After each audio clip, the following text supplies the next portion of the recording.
This week on What's News, Disney Plus has announced a new series on the superhero Echo. It's going to be a spin-off of the Hawkeye TV show. Too soon for a spin-off for a show that hasn't even aired? You decide. There's only one place for the latest TV and film news, and it's all right here at the Culture Cave. Hello and welcome to What's News on the Culture Cave. Please subscribe if you haven't already. Give the video a like, that would really help us. Today we are here to talk about the fact that there's a Hawkeye TV series coming out, first of all, but also it's already been announced that there's going to be a spin-off from this show featuring a superhero called Echo. Here to talk all about it is our superheroes expert correspondent, Emmett Byrne.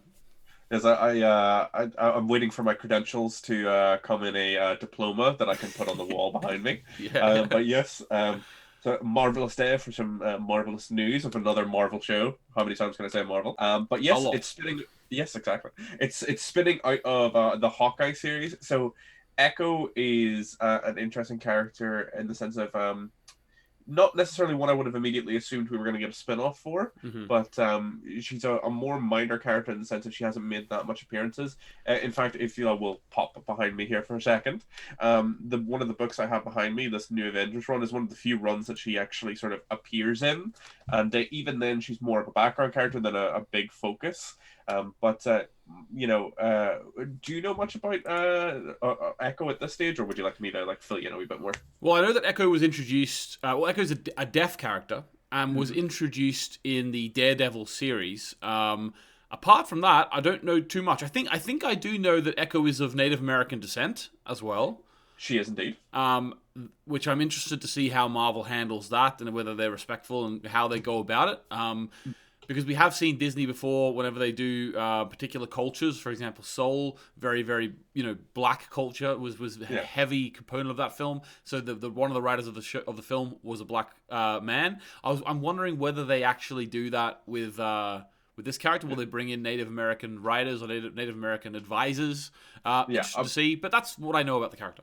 That's what I hope. Native American people haven't always got the best representation, or ever got the best representation in any form of media. So it'd be great to see them actually bring. Marvel, as a comic book company, have had a bit of an initiative recently of showing diversity within their cast, and have been going through different categories of people. And Native American was one they were focusing on for a little bit, where they released a few series that had ties with Native American stuff. With a recent series of example being the most recent mini of Werewolf by Night, where they introduced a new Native American character who was the new Werewolf by Night, and I read it. It was quite fun, and it was written by Native writers, if I remember correctly. So that's possibly one to pick up. But as we know, back in the day, Disney have not always been super great about how they've handled race. But in recent years, they've started bringing more people in to get more informed takes on cultures. So I hope that is the same.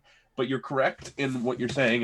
Maya was originally introduced as a member of Daredevil's Rogue Gallery and then his supporting cast, where her father was killed by the Kingpin, I believe, after working for the Kingpin for a time, and basically he took in the young Maya as somewhat of a compassionate move, but also because it turned out that she has a similar ability to Taskmaster, who will be in the new Black Widow film, where she can watch and learn and pick up fighting skills at a very quick pace.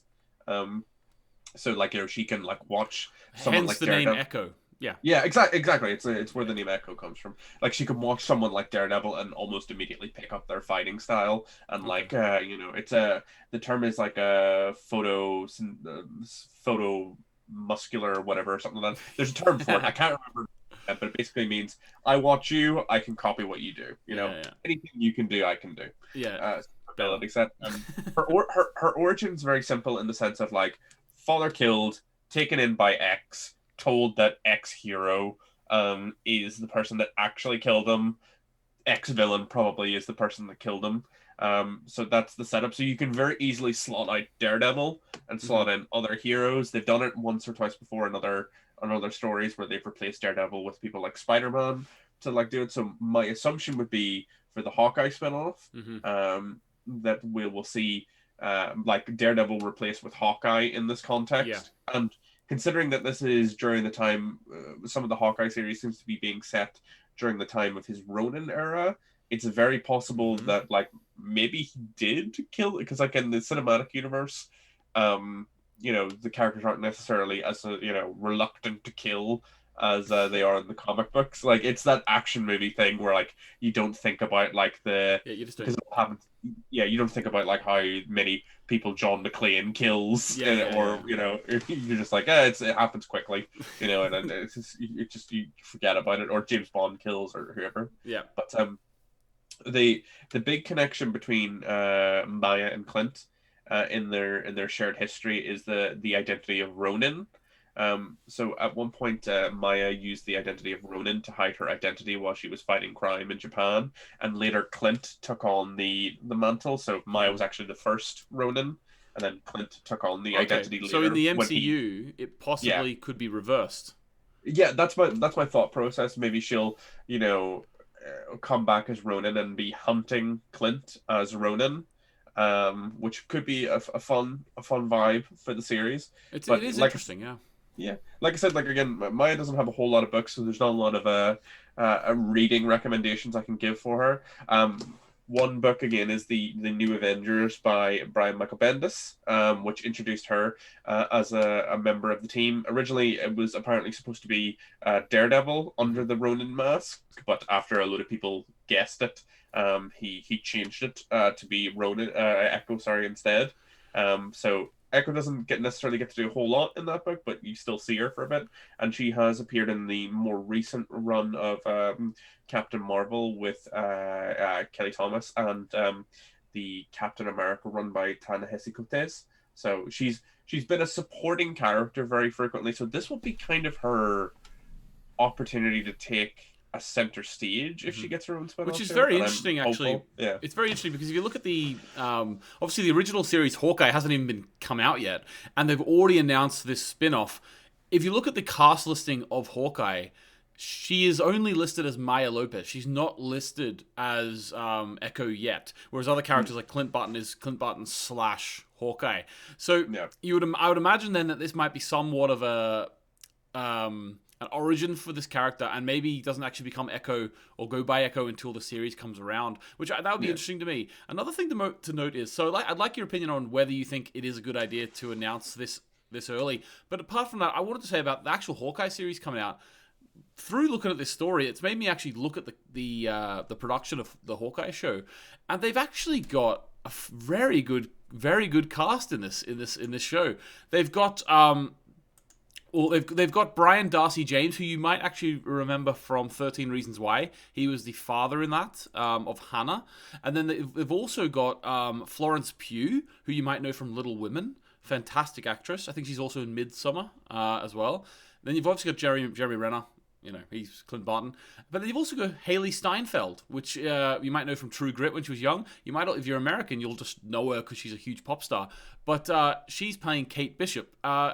So I'm really excited about this show because it just seems like they've got... then also, obviously, Maya Lopez is going to be played by Alaqua Cox, which I've not heard of Alaqua Cox before. And actually looking at her filmography, it looks like this might be her first show, which is huge as well because, she's a brand new actress, and then they're saying, right, we're going to do a spin-off and you're going to be the star of a new show as well. Huge boost there for Alaqua Cox. Okay, so what do you think about the Hawkeye show? Are you excited for this show in particular? Yeah, I'm a big Hawkeye guy. I've got some other Hawkeye books based in there as well. But Hawkeye is, everyone makes all the jokes about on the Avengers. It's they've got the Hulk, they've got Thor. Why do they need a guy with a bow? And I'm always like, technically you're right. It doesn't make sense that an archer would just be on the team. But also, shut up. I love Hawkeye. I'm like, I like having mortals and people with just great skill sets on teams. Because it adds a bit, if everyone's just really, really powerful, it's not as fun. Whereas if you have those sort of on the ground human people using bows and arrows and stuff, it's great. And Clint is a great character, and the films haven't given him a whole lot of time to be explored. In the first like if you think like just think back to like the films, and like Clint's oftentimes just been in the background, not necessarily been at the forefront of conflicts. So like the fact that we'll be able to get into him and maybe learn more about this version of Hawkeye, I'm very excited for. And Yeah. I'm also super excited to see a MCU adaptation of Kate Bishop, who is another great character, and two great Hawkeyes. How can you go wrong? Yeah, I honestly believe eventually it'll be like the Harry Potter series for English actors. Eventually, Yeah. every American actor will be in the MCU. Eventually, Yeah, like it's just that'll be, and probably every English actor will be in probably the MCU. everyone. Yeah, Yeah, like you and I will be in the MCU at Yeah. some stage. You and I will play some like really Z-list characters. And to be fair, I'll love it regardless. yeah. I'll even if you don't know it's me, it Yeah. will be me. I'm a Skrull after all. Yeah, you're strong. I'm gonna play Orb. Yeah. He's a guy with a giant eyeball for a head. I'm just gonna start listing really obscure Marvel characters now. No, actually, Howard the Duck. That was me. That was actually me. Oh yeah. Yeah. It wasn't Seth Green. It was just a very good impression No, yeah, of Seth Green by Anthony. Yep, I did that. All right, guys. Thanks very much for watching. Let me know in the comments. Are you looking forward to these two shows, Echo and Hawkeye? I know I am. Actually, Emma, before we go, we're not covering it on the channel, but in one sentence, what are you thinking of I keep going to call it the new Captain America, which is technically what it is. What's Falcon and Winter Soldier? Give me 2 sentences. What do you think of it? Oh, I let Bucky and Sam kiss. There's a lot of that in that show. I want them to kiss because they've got a great tension going on, and I love all things Captain America, so it's great. Awesome. Yeah. All right, guys, make sure you subscribe to the channel if you haven't already. We do these What's the News every few weeks. Usually we've been doing some comic book news. Any sort of TV and film news we can cover. If there's anything in particular you would like us to talk about, let us know. We've also just started going through Sisyphus episode by episode. As well as that, we've got all load of stuff. We go through the OA on the After Dark podcast. We've got Dark Discussions. We've got the movie podcast. It's actually, when you consider that I have a full-time job, Emmett's working, Conrad's working. We've got so much stuff coming out. It's unbelievable. I don't know how we do it, but we're working ourselves to the bone for you. Yeah, working ourselves to the bone. All right, guys, thanks very much for joining, and we will catch you next time.